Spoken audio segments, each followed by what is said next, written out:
This episode of Film Riot is brought to you by Domain.com. Today, I'm not on the green screen, as you can see, but in my office, because today on Film Riot, we're answering one of the things that you guys asked for most, and that is to show you how we put together one of our Film Riot sketches.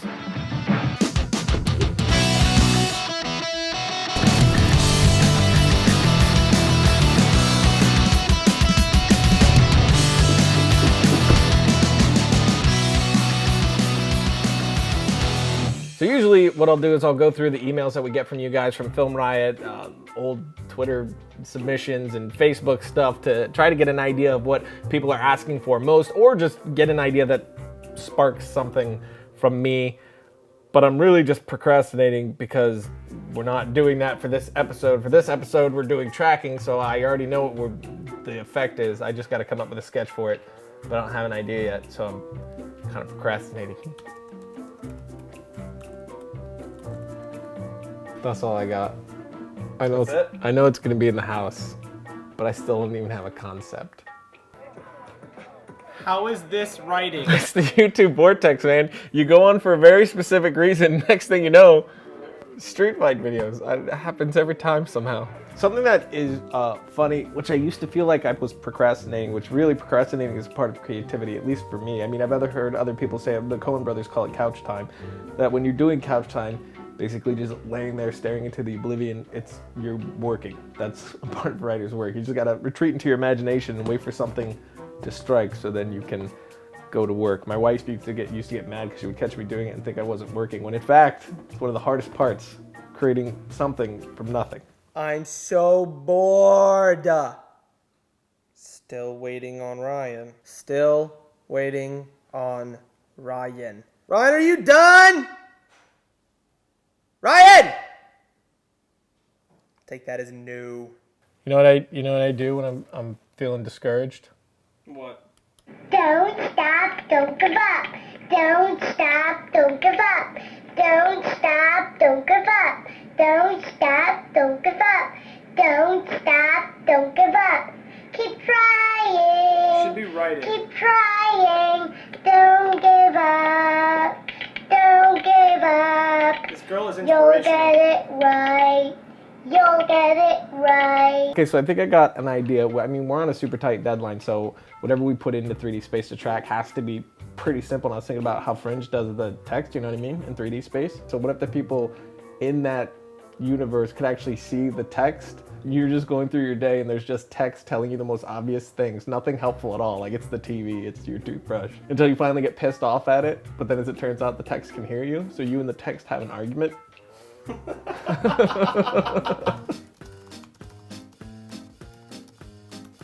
Hey. It actually did work. I just finished writing the sketch. It's about 4 pages long, which means once it's all said and done, it'll probably be around 3 minutes with the pacing that we usually do. So now I'll put this on Dropbox as a PDF so everybody can get it right on their phones. Everybody meaning Josh, because this is like a one-man show sketch. So now we're ready to shoot the sketch. I got Josh. Me. We're shooting the scene.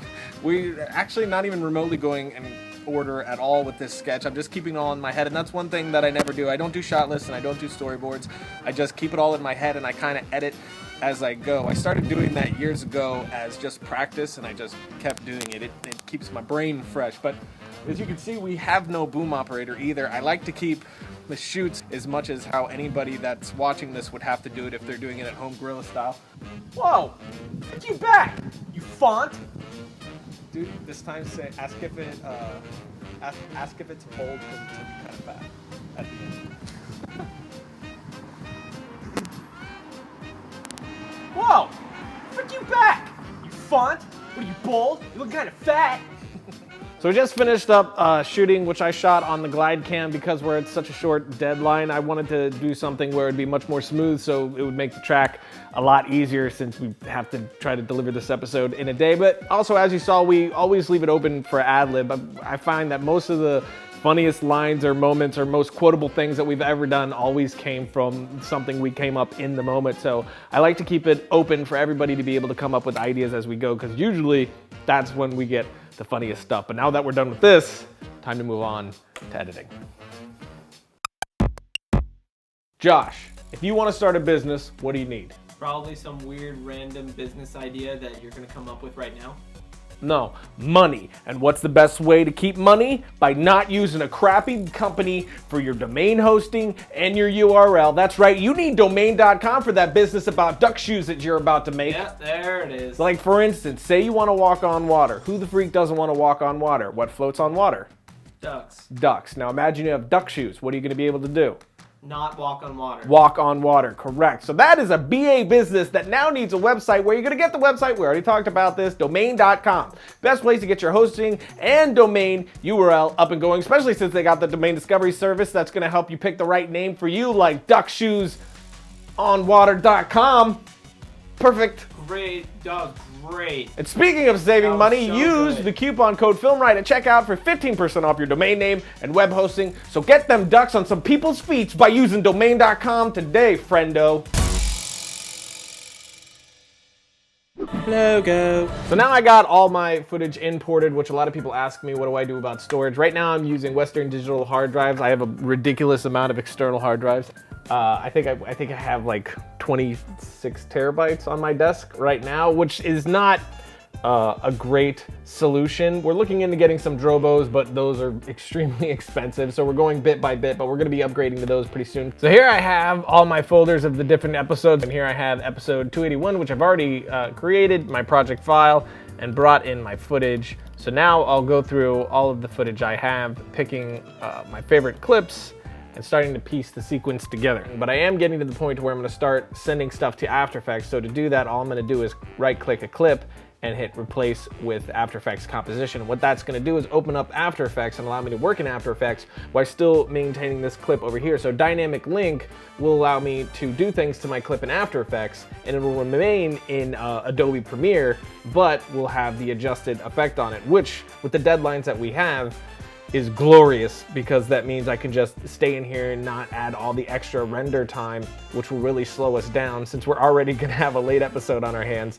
Anything that helps us speed the process up at any amount is huge for me. So now it's getting later, but I do have the first cut of the sketch done, which now I want to start adding color correction and music and my bars. And the way that I do this, I mean, two things. First of all, people are always asking me where I get my music, and here's where I get it. I get it from apmmusic.com, which has this little app here, and I have this through Revision 3, so we have this sort of blanket covering with them. But you go here, you search for the type of thing you're looking for, and then once you find it, you download it, bazammy, toss it in your thing. Now for bars, there's a bunch of different ways that I've tried doing it. Hopefully there's a better solution soon, but the way that I like to do it is I'll add a color matte once I'm done with my edit to the very top of everything. I'll make that a white matte. Then I will add Magic Bullets frames to that. Then I'll set it to the aspect ratio that I want. Then I will switch that color matte's blending mode to multiply, and I will have my bars remain there and be able to see through it to the clips below. Now the reason I do that is that way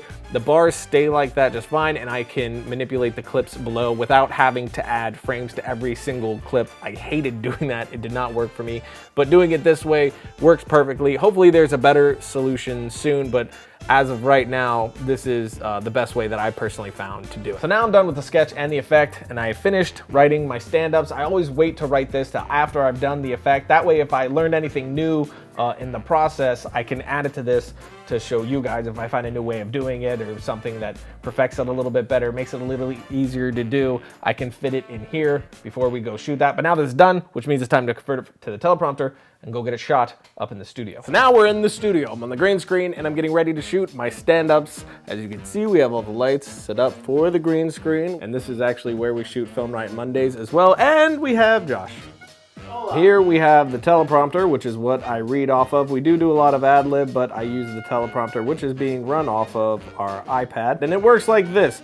The words are reflected off this piece of glass from this monitor, but when you go around the glass from the camera's point of view, you cannot see the words. It sees straight through. So that's it. Our studio set up pretty simple. A green screen, a few lights, and a Josh. So now I actually have to film these stand-ups, so I'm gonna go change my shirt and get it done. All right, so we finished stand-ups. I brought all my footage in. I keyed my green screen footage, which I then send to After Effects through dynamic linking, add all my green screening, then send it back through render. That way it's a little faster in the end, and I've cut my entire episode together, and I'm ready to go. We're done, complete. But there's one more step, which is exporting, which people are always asking me what export settings I do. So in Adobe, I just Command E. Then in preset, I already have a custom preset made that I use every week. That way I don't always have to put in the same settings over and over again. Then I come down here to my video tab, and in video codec, I always use H.264 when going to YouTube. I find that it's the best for me. As far as quality, I'm gonna leave it around 70, 75. Frame rate, I'll keep the same as the project. Aspect ratio, same thing. Now, if you wanna keep